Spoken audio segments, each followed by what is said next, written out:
I'm interested in the kind of diverse ways in which mediation, and especially symbolic mediation, bears upon developmental processes. I mean, this is a very deep issue for human emotional life. I mean, when Shakespeare says, "Give sorrow words, the grief that does not speak whispers the o'er-fraught heart and bids it break." Basically saying, look, if you don't have appropriate forms of symbolic mediation, then you'll get stuck. Or indeed, sometimes, if you don't have appropriate forms of symbolic mediation, you won't get anywhere. You won't realise that there's something that one needs to process. And that's indeed, I thought, one of the points about the Vietnam images, was it confronts you with things that you have to face which are very difficult to process, and if you ignore them, that's at a cost.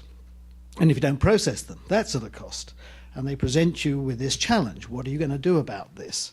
Because this is important. And it seemed to me, as you were speaking, there are actually very different kinds of developmental process for which different kinds of symbolic mediation are relevant. Sometimes they're important to promote development, sometimes to challenge people, sometimes to distort things or to push them in a certain kind of way. You talked a lot about using symbolic media. And I just wonder if you have any comment on that.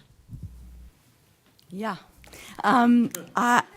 Sorry. I mean, I wrestle with this question all the time because, of course, news is about giving us what is supposed to be a full, complete record of the world. Well, the things going on across the world aren't nice to look at. They aren't nice to read. They aren't nice to acquaint ourselves with. So we are always faced with this fundamental tension about how much of the news do we need that isn't going to be psychically harmful.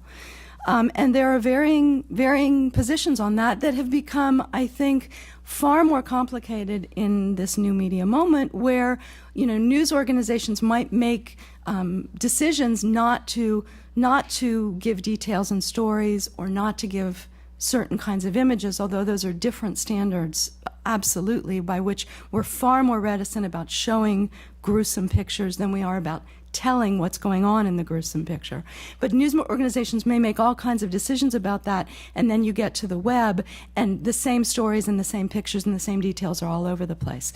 So what that does is, of course, it shifts the nexus of responsibility to respond to what's going on in the world to the individual.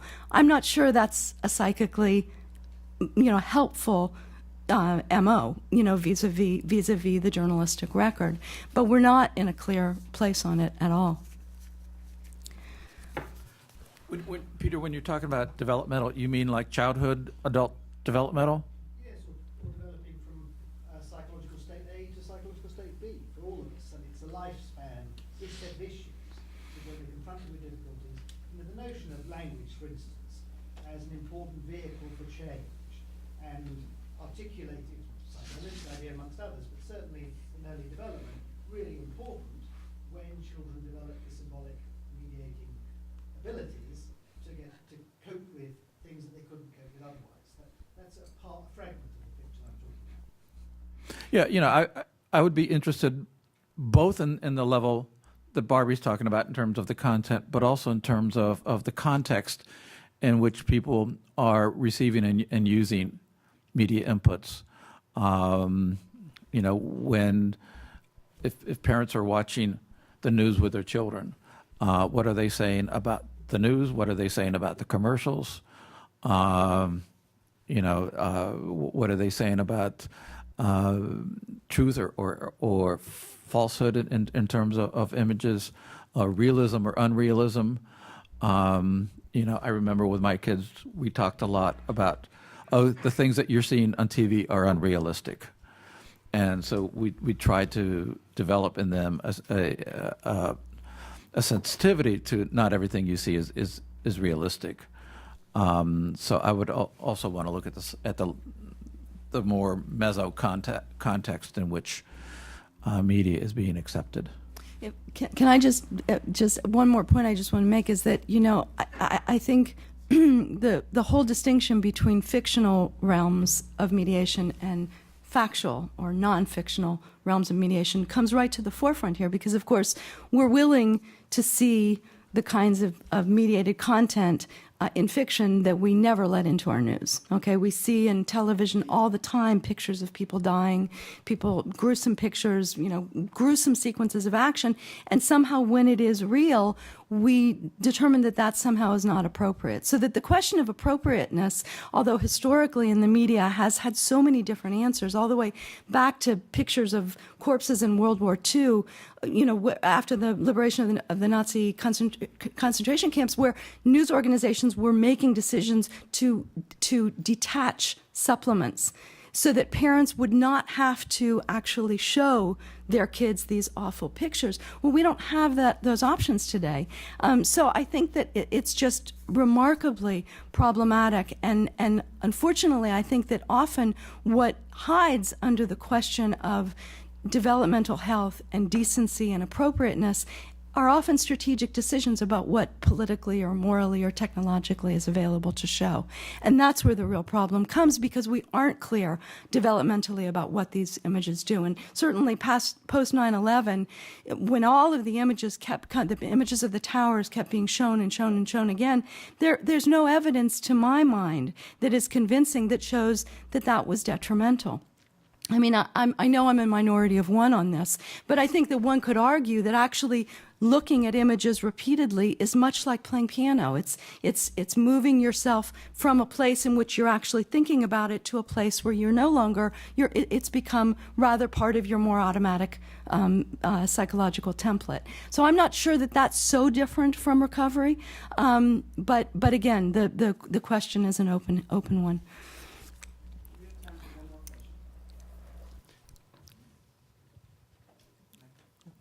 I have a question about Bill's very, very nice and interesting point about the phonograph and improvisation. Bill made the point that the phonograph allowed music to diffuse without the requirement for notation, which then allows and encourages improvisation as in jazz. But to borrow a musical term, if I might suggest a counterpoint, that the phonograph also reduces diversity.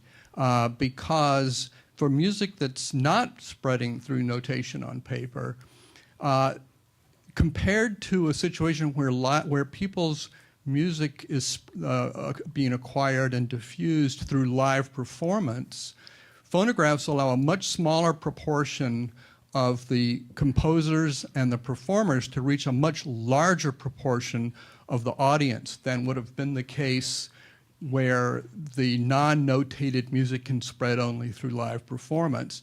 And that lends itself to standardization, mass marketing, and the suppression of the kind of diversity that would occur where music is spreading through live performance in a folk tradition, a process parallel actually to storytelling with the invention of the printing press, where stories would evolve and mutate through the telling and retelling in live performance compared to when you could just go read it in a book. And so that's a counterpoint to the side of the story that you were telling about the phonograph that I'd just like to ask you to comment on. Well, certainly true. In the larger sense, there's more standardization. I would want to go back to the issue of networks, of who and when and where, and the difference between networks around live performances and the networks around phonograph or subsequent technologies. My sense, yes, certainly it did have that effect, that musicians learning to play by listening were listening to many of the same records. And so in that sense, it was standardization. But I would think empirically that most listeners were exposed to more kinds of music and more renditions of the same song when phonograph records became a mass medium, which was really not until the 20s or the 30s. And by that time, they also had radio and film and so forth as alternate sources of learning about music. But their exposure to live music, most people's exposure to live music was relatively limited, probably happened through churches, barn dances, where they would hear the same people over and over, same people and the same songs over and over and over.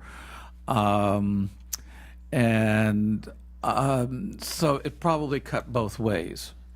There were probably some forces for standardization, but also I think the phonograph did widen the exposure of the kinds of music that you hear, so that music that had been very local genres, like jazz, which basically, depending on who you ask, first arose in New Orleans or San Francisco,